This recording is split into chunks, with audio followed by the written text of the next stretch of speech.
ज़िंदगी एक सफ़र है सुहाना। अब ज़िंदगी सुहानी है कि नहीं, इस बात का तो मैं कह नहीं सकता, लेकिन आज का जो हमारा सफ़र होने वाला है ये ज़रूर से सुहाना होगा। आज हमारी यात्रा शुरू होने वाली है 11061 पवन एक्सप्रेस में, जो कि मुंबई के लोकमान्य तिलक टर्मिनस से बिहार के जयनगर तक जाती है, जो कि बिहार नेपाल बॉर्डर पे एक छोटा सा शहर है। Lokmanya Tilak terminus railway station Maharashtra के मुंबई का one of the most beautiful railway stations में ये आता है। तो अपने इस सफ़र को हम शुरू करें तो इससे पहले ये जान लेते हैं कि ये ट्रेन कौन सा रूट लेने वाली है और किन किन शहर से गुजरेगी। इस एनिमेशन के ज़रिए आप पूरा पवन एक्सप्रेस का रूट देख सकते हैं कि ये किन किन शहरों से गुजरने वाली है। ऑलमोस्ट हमारी ये 2000 किलोमीटर की जर्नी होगी, जिसमें ये ऑलमोस्ट 40 घंटे लेने वाली है with 43 halts. Jaynagar Bihar Nepal border पे एक छोटा सा शहर है।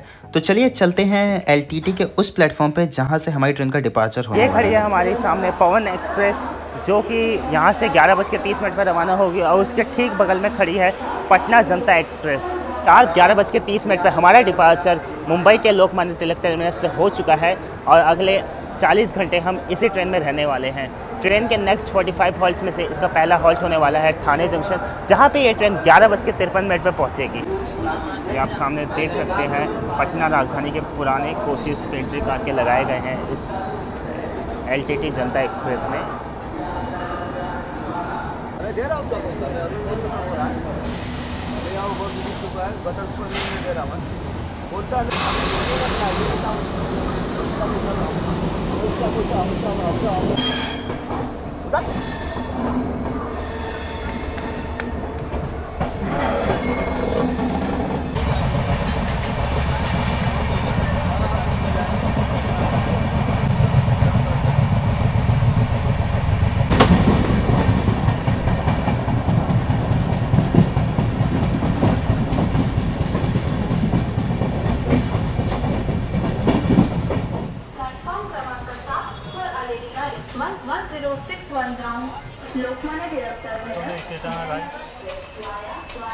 इस वक्त हम आ चुके हैं अपने फर्स्ट स्टॉप ठाणे पे।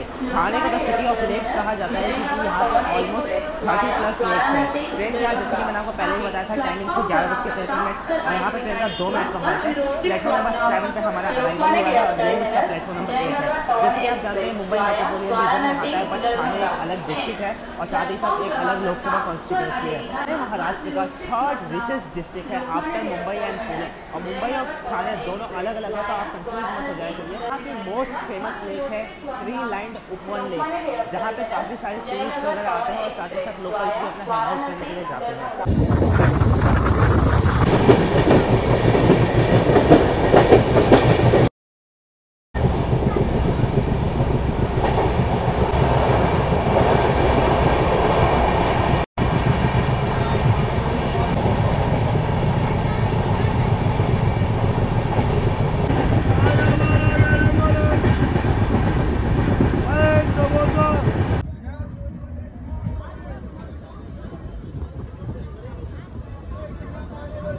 हम आ चुके हैं महाराष्ट्र के ठाणे डिस्ट्रिक्ट के कल्याण रेलवे स्टेशन में। कल्याण को जंक्शन इसलिए कहा जाता है, यहाँ से एक लाइन चल जाती है कर्जत की तरफ और एक लाइन चल जाती है कसारा की तरफ, और हम बढ़ने वाले हैं अब यहाँ से कसारा की तरफ।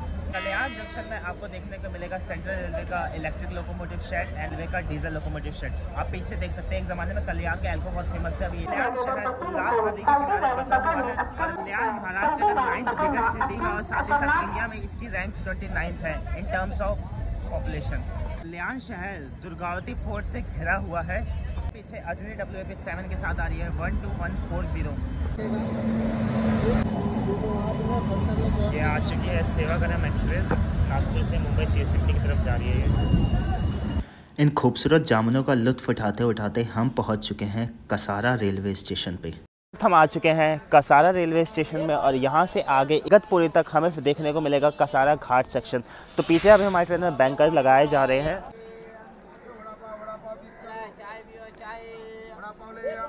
सभी को ये नहीं पता कि बैंकर्स क्या होते हैं, तो मैं आपको ये बता देता हूँ छोटे से जानकारी में कि बैंकर्स देखिए जब घाट सेक्शन होते हैं ना, तो जो हमारा सिंगल लोकोमोटिव होता है उसमें इतनी पावर घाट्स के ऊपर चढ़ पाए या उतर पाए, तो एक्स्ट्रा ब्रेकिंग या एक्स्ट्रा पावर देने के लिए ट्रेन में बैंकर्स लगाए जाते हैं। अगर ट्रेन को घाट सेक्शन से नीचे उतरना होता है तो ट्रेन के आगे बैंकर्स लगाए जाते हैं ताकि उसको ब्रेकिंग मिल पाए। यदि अगर ट्रेन को घाट सेक्शन के ऊपर चढ़ना होता है तो ट्रेन के पीछे बैंकर्स लगाया जाता है ताकि उसको एक्स्ट्रा फोर्स दिया जा सके।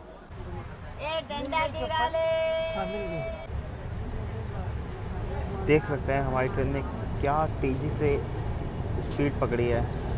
ये होता है बैंकर्स का फ़ायदा।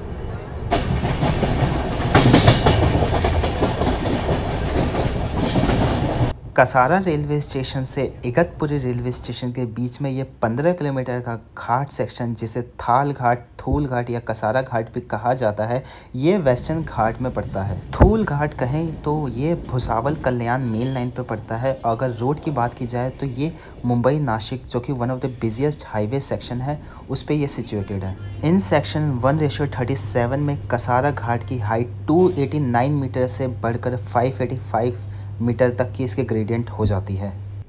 इस पूरे सेक्शन में सबसे बड़ी वायरडक्ट है जो कि 719 फीट यानी 219 मीटर लंबी है और 180 फीट या कहे 55 मीटर चौड़ी है। इस रूट पे बने हुए कुछ वायरडक्ट्स सिविल इंजीनियरिंग की एक महान अचीवमेंट्स कहलाती है और one of the finest work in the world में फेमस है। टाइम मैंने जब महानगरी एक्सप्रेस में इस पूरे सेक्शन को कवर किया था तब आप लोगों ने काफ़ी कंप्लेंट करी थी कि आपने उसमें सॉन्ग लगा दिया है, तो इस बार मैंने सोचा है कि कुछ डिटेल में बताया जाए। तो अगर आपको ये वीडियो पसंद आई हो तो remember to like this video, और अगर आपको गाने के साथ सुनना है तो आप मेरी महानगरी एक्सप्रेस की जर्नी ज़रूर से देखिएगा।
खूबसूरत नज़ारों को देखने के बाद इस वक्त हम आ चुके हैं इगतपुरी रेलवे स्टेशन। यहाँ पे हमारी ट्रेन का कमर्शियल हॉल्ट नहीं है, टेक्निकल हॉल्ट है। वो इसलिए कि जो बैंकर्स कसारा रेलवे स्टेशन में लगाए गए थे to climb up this ghat section, उन्हें अब यहाँ पर डिटैच किया जाएगा। बेहद ही फुर्ती में हमारे ट्रेन से बैंकर्स को डिटैच कर दिया गया है और यहाँ से निकलने के लिए सिग्नलिंग भी हो चुकी है। तो चलिए चलते हैं अपने कोच के अंदर। अगर आपको धम्मागिरी की तरफ जाना हो तो यहाँ पे आप उतर के यहाँ से जा सकते हैं। स्टेशन कुछ ऐसा देखने में है, घाट सेक्शन के आजू बाजू होने के कारण और ऊपर से अभी मानसून का सीज़न है, तो देख सकते हैं स्टेशन की खूबसूरती में 4 चांद लग रखे हैं। और इस सफ़र में 4 चांद लग गए जैसे ही ये बारिश देखने को मिली। पीछे खूबसूरत पहाड़, हमारे ये तेज़ सफ़र और ये बीच में ये वर्षा ऋतु हुआ।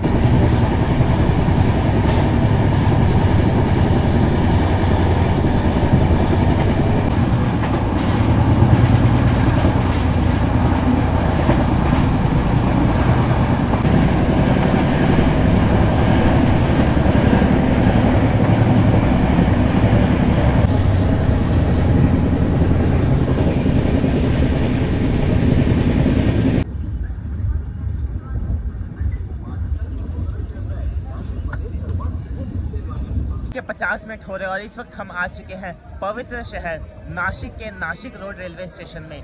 Nashik road railway station Nashik एक सबर्बन पार्ट में पड़ता है और ये one of the cleanest railway station in India में इसको काफ़ी बार अवार्ड मिल चुका है। कहा ये जाता है भगवान श्री राम को जो 14 वर्ष का वनवास मिला था, अधिकतर समय इसी नासिक में ही बताया था। और हर 12 साल में यहाँ पे एक कुंभ मेला लगता है जहाँ पे श्रद्धालु पूरी दुनिया से जितने भी हिंदू श्रद्धालु होते हैं सभी आते हैं, गोदावरी जी में स्नान करते हैं।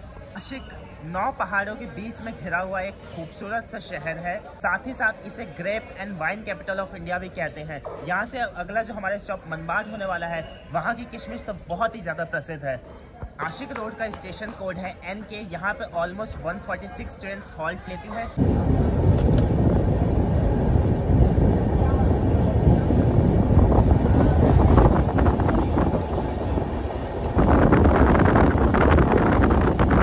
सामने आप देख सकते हैं मनमाड जंक्शन से ठीक पहले अंकाई में सिचुएटेड थम्स अप हिल, जो कि इस शेप में है जैसा कि लगे कोई किसी को थम्स अप कह रहा है। तो हम भी इसको थम्स अप करते हुए आगे आ चुके हैं मनमाड जंक्शन की तरफ। सामने आप वो जो ट्रेन को जाते हुए देख रहे हैं वो है new Delhi SBC Bengaluru Karnataka express. और यहाँ पे हमें देखने को मिले हमारे ही पवन एक्सप्रेस के कुछ स्पेयर रैक्स। अब वो मनमाड जंक्शन में क्या कर रहे हैं इसका तो मुझे कोई आइडिया नहीं है।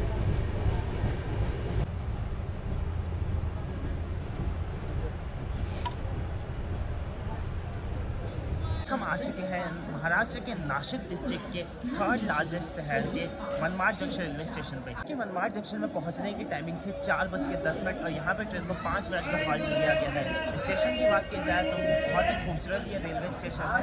प्लेटफॉर्म नंबर हमारा अराइवल हुआ है। मनमाड जंक्शन इसलिए कहा जाता है क्योंकि यहाँ से आप जा सकते हैं औरंगाबाद की तरफ, देन एक लाइन चल जाती है भुसावल की तरफ, एक लाइन जिसमें से हम आ रहे हैं यानी वो आती है कसारा घाटी की तरफ, वही नासिक रोड होते हुए।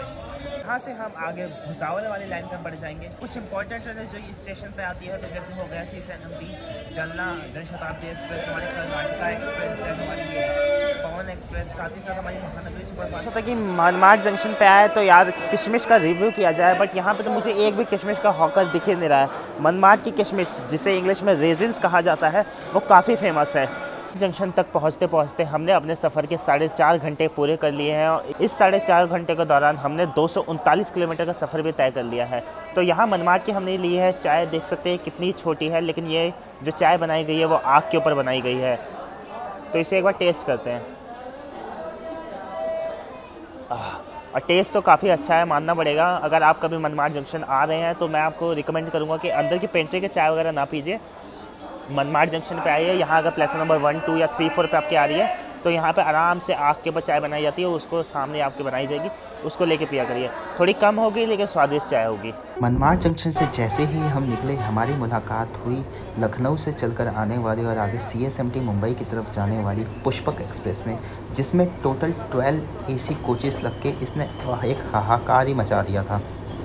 पुष्पक एक्सप्रेस से मुलाकात के बाद भी खूबसूरत नज़ारों का सिलसिला यूं ही जारी रहा।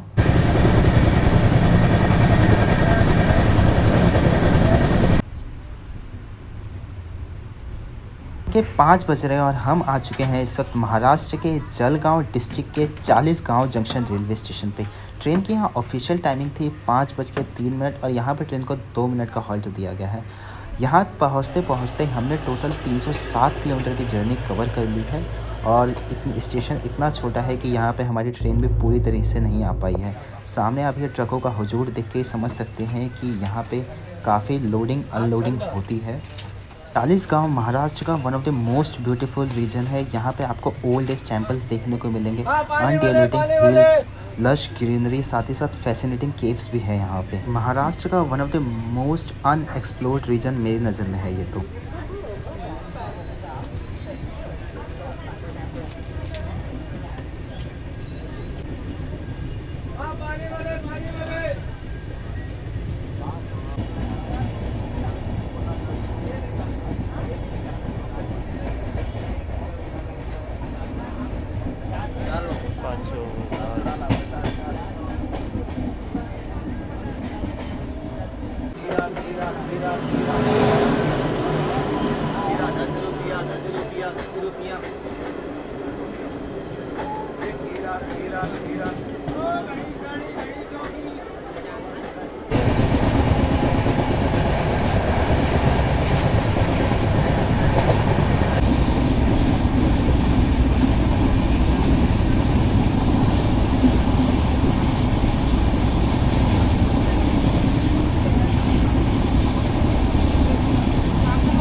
बड़ी का भैया, बड़ी भाई, पानी ठंडा।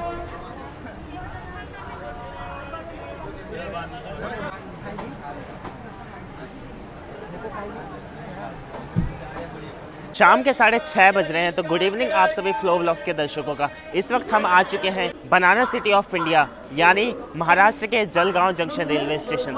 ट्रेन की यहाँ ऑफिशियल टाइमिंग थी 6:18। ट्रेन को यहाँ 2 मिनट का हॉल्ट दिया गया है। जलगांव को बनाना सिटी ऑफ इंडिया इसलिए कहते हैं क्योंकि ये महाराष्ट्र का अकेले 2/3 बनाना का प्रोडक्शन प्रोड्यूस करता है। तो सोचिए महाराष्ट्र कितना बड़ा स्टेट है, उसमें बनाने की प्रोडक्शन कितनी ज़्यादा है कि उसका अकेले 2/3% प्रोड्यूस करता है। इवन जलगांव महाराष्ट्र का इतना इंपॉर्टेंट स्टेशन है कि सेंट्रल रेलवे की राजधानी जिसे प्रेस्टीजियस CR राजधानी एक्सप्रेस कहते हैं, पुष्पुल इंडिया की एकमात्र राजधानी है, वो भी यहाँ आके रुकती है। वो LTT कुशीनगर एक्सप्रेस भी रुकती है, हमारी पवन एक्सप्रेस रुकती है, महानगरी एक्सप्रेस रुकती है, ऐसे अनोखा काफ़ी ट्रेनें रुकती है। और पीछे मेरे आप देख सकते हैं बहुत ही खूबसूरत सनसेट होने ही वाला है। से उतर के आप जा सकते हैं अजंता की गुफाओं के लिए और साथ ही साथ वर्ल्ड का first audio visual museum of Mahatma Gandhi यहाँ आपको जलगांव में देखने को मिलेगा।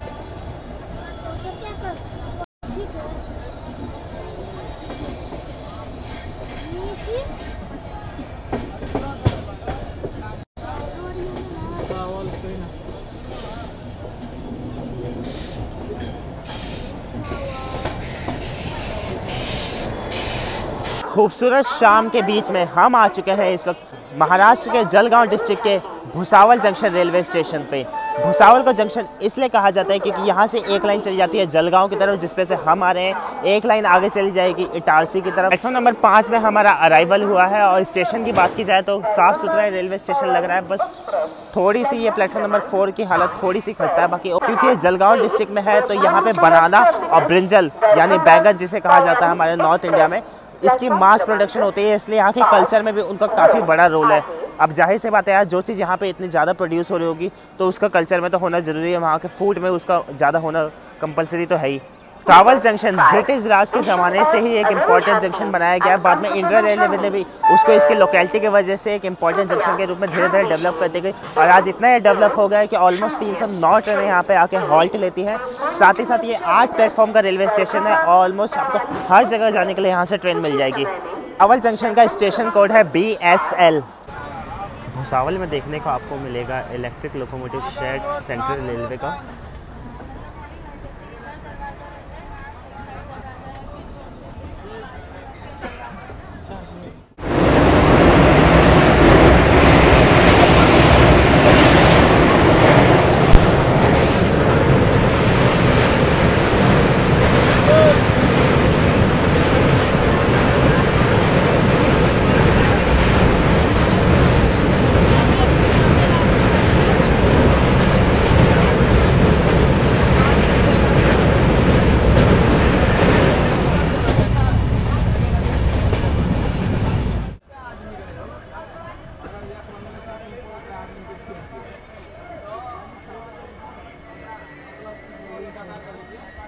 इस वक्त हम आ चुके हैं मध्य प्रदेश के बुरहानपुर डिस्ट्रिक्ट के बुरहानपुर रेलवे स्टेशन पे।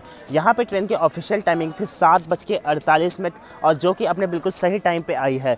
बुरहानपुर फेमस है अपने टेक्सटाइल इंडस्ट्रीज़ के लिए, कॉटन मिल्स के लिए, ऑयल मिल्स के लिए। साथ ही साथ यहाँ पे पावर लूम इंडस्ट्री भी काफ़ी ज़्यादा तेज़ी से फैल रही है। बुरहानपुर स्टेट कैपिटल भोपाल से मात्र 340 किलोमीटर की दूरी पर स्थित है और ये north side of Tapti river के किनारे बसा हुआ ये शहर है। स्टेशन कोड है BAU। प्लेटफॉर्म नंबर 2 पे हमारा इसके अराइवल हुआ है। बहुत ही छोटा है रेलवे स्टेशन, काफ़ी मेजर ट्रेन यहाँ पे आके रुकती हैं।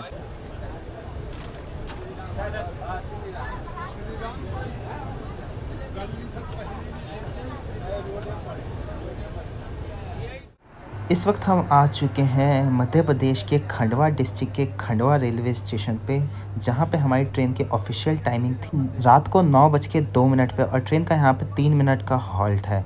खंडवा जंक्शन एक मेजर रेलवे स्टेशन है इस रूट पे, जो कि मालवा लाइन को कनेक्ट करता है हावड़ा मुंबई मेल लाइन से। कहा जाए तो हमारे देश के सबसे ज़्यादा लोकप्रिय मेल सिंगर किशोर कुमार जी की समाधि यहीं पे है और साथ ही साथ उनका पौराणिक घर भी यहाँ पे आपको देखने को मिलेगा।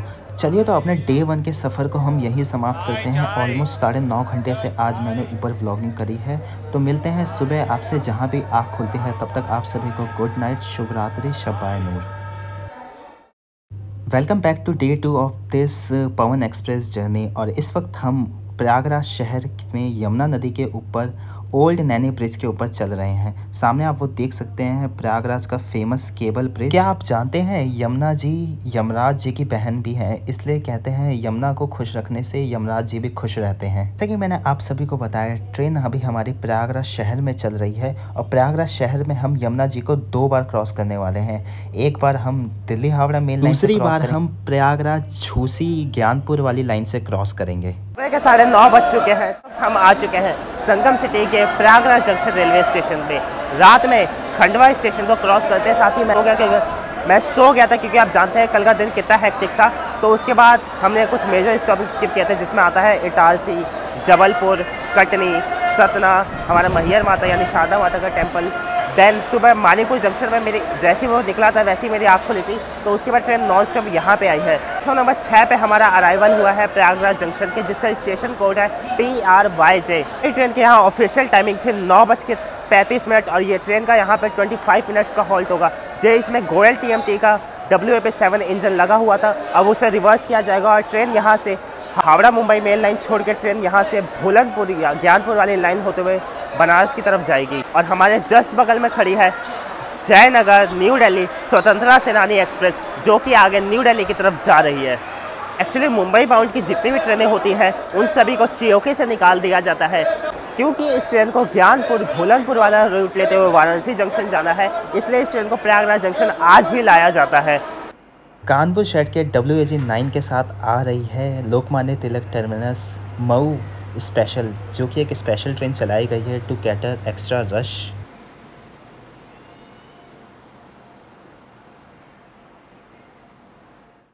तकरीबन 1 घंटे प्रयागराज जंक्शन पर रुकने के बाद हमारी ट्रेन को ग्रीन सिग्नल दिया जा चुका है to move for its remaining journey, to cover its remaining journey. ये सामने आप देख सकते हैं, ये खड़ी है उधमपुर प्रयागराज एक्सप्रेस।